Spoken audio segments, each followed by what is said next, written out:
All right, so we're diving into this Job Finder series. And we know that you're working on finding a job after release.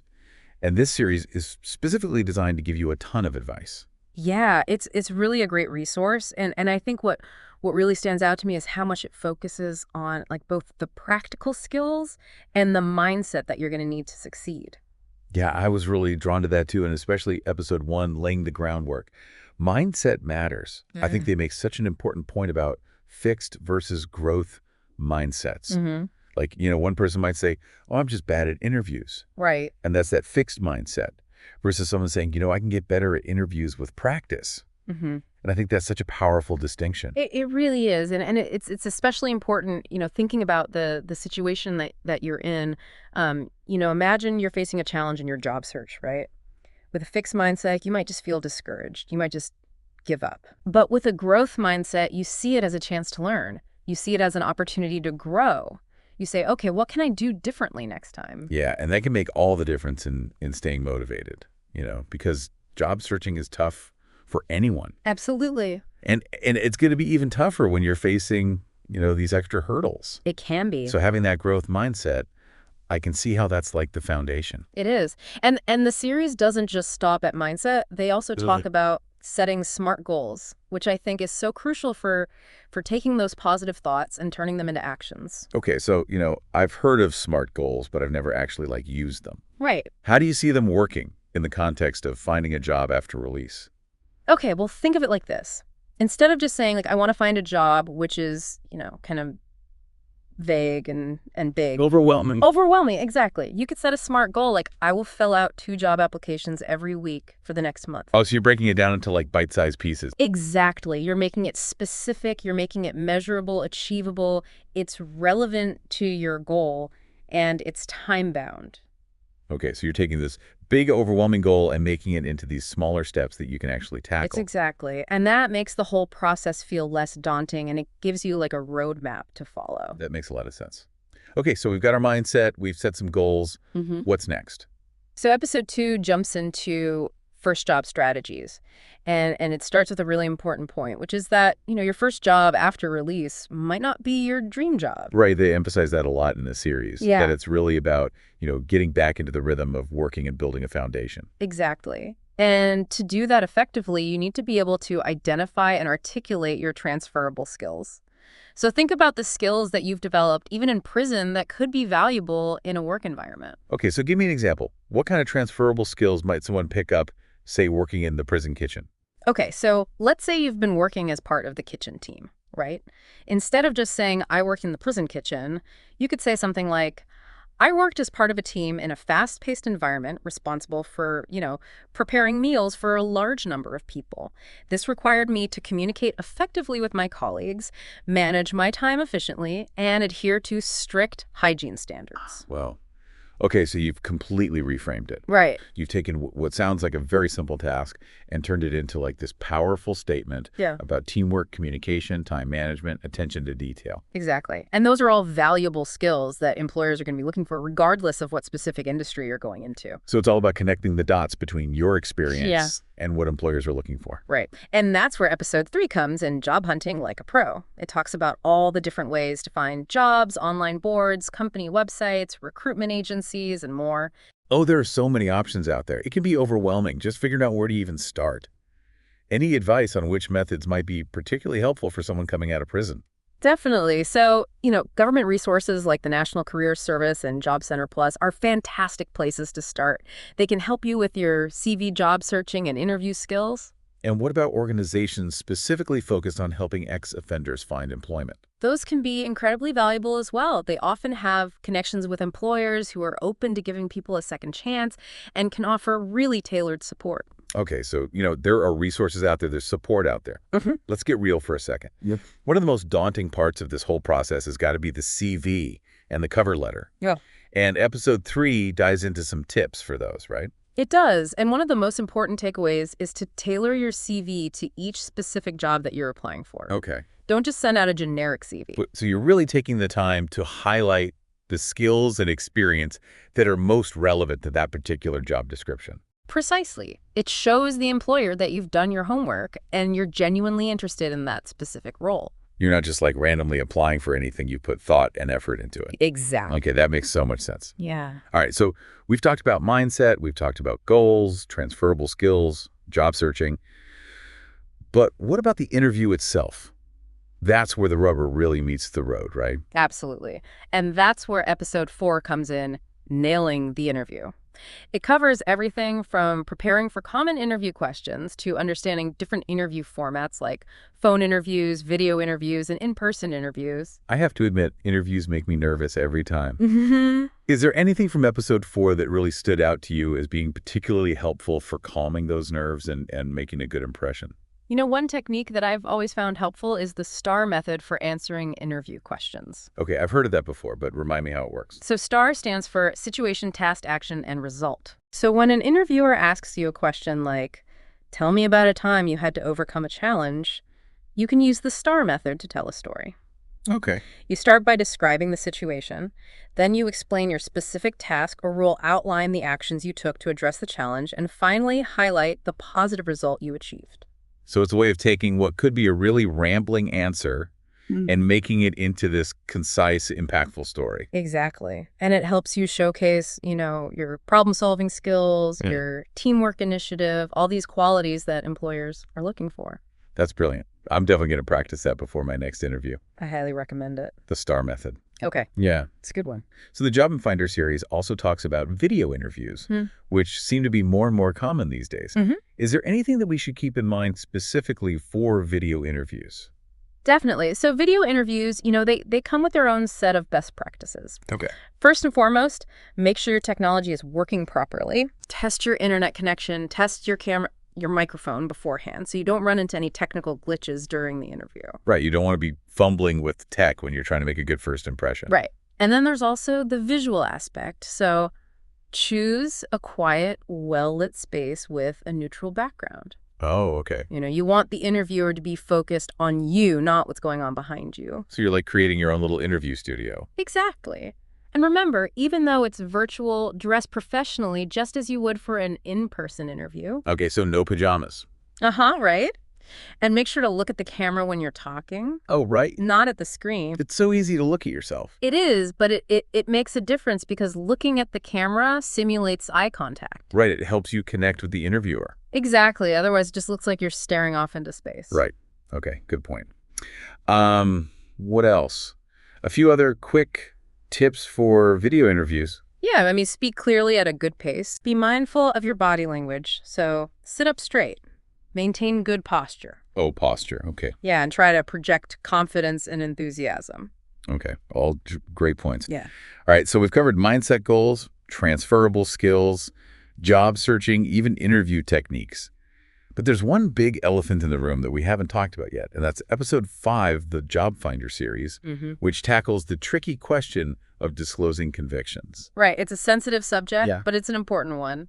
And the series does a great job, I think, of explaining the legal framework in the UK, specifically the Rehabilitation of Offenders Act 1974. Okay, that seems like a really important piece of legislation to understand. Can you give us a quick rundown of what it covers? So the act basically introduces this concept of spent and unspent convictions. Okay. So a spent conviction is one that after a certain period of time, you generally don't have to disclose to employers. The length of that period is called the rehabilitation period, and it depends on the type of sentence you receive. Oh, so it's like a clean slate after a certain amount of time. Essentially, yes, but it's important to note that there are exceptions. So some professions, like those involving working with children or vulnerable adults, require disclosure of all convictions, regardless of whether they're spent. Oh, yeah. And some jobs require a disclosure and barring service check or a DBS check, which can reveal both spent and unspent convictions. Oh, okay. That makes sense.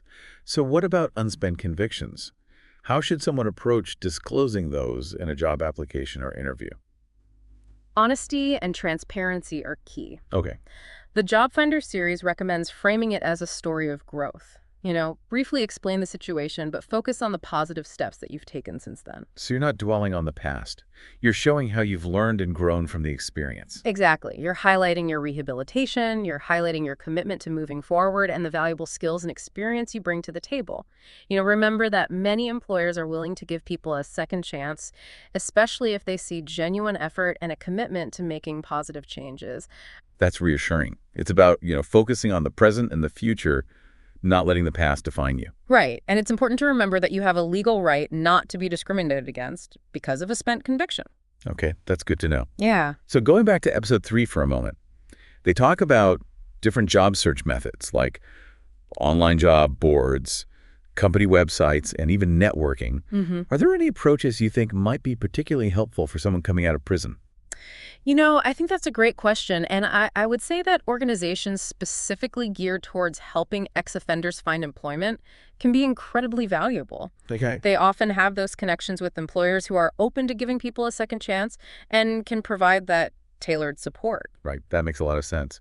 They'd have that insider knowledge and understanding of the specific challenges that someone might face.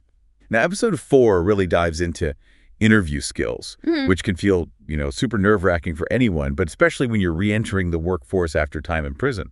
Absolutely. And I think, interviews can be daunting, but preparation is key. Yeah. Episode 4 emphasizes the importance of, researching the company, practicing your answers to those common interview questions, and being prepared to address questions about your past honestly and concisely. And they talk about that STAR method again, right? Yeah. Using concrete examples to really showcase your skills and experience. Exactly. The STAR method is a fantastic way to structure your answers and make a lasting impression. So it's like having a secret weapon in your interview arsenal. It can be. And remember, confidence is key.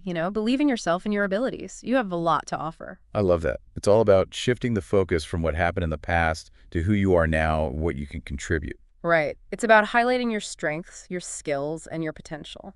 Okay, now for the last part of our deep dive, let's do a bit of a rapid fire round. Okay. We'll hit on some of those key highlights and those actionable tips from each episode. Sounds good. A little refresher course. Perfect. Okay, episode 1, Mindset Matters. What's the one thing you want listeners to take away from that episode? Cultivate that growth mindset. Yes. Believe that you can learn and improve. Replace I can't with I can learn to. That shift in thinking is incredibly powerful. Love it. Okay, episode 2, First Job Strategies. Focus on your transferable skills. Think about the things that you've learned even in prison that can be applied to different jobs. Teamwork, communication, problem solving, those are all valuable assets. And remember, that first job might not be your dream job, but it's a stepping stone. Right. It's about gaining experience, building confidence, and proving your reliability. Okay, episode 3, Job Hunting Like a Pro. Utilize all the resources available to you, online job boards, company websites, recruitment agencies, and especially those organizations that specialize in helping ex-offenders find employment. And tailor your CV and cover letter to each specific job. Absolutely. Make sure you're highlighting the skills and experience that are most relevant to the job that you're applying for. Episode 4, Nailing the Interview. Preparation is key research. The company practice your answers using the STAR method and be prepared to address questions about your past honestly and concisely. And remember, confidence is key. Believe in yourself and your abilities. Right. And if it's a video interview, make sure your tech is working and choose a professional setting. Last but not least, episode 5, the disclosure question.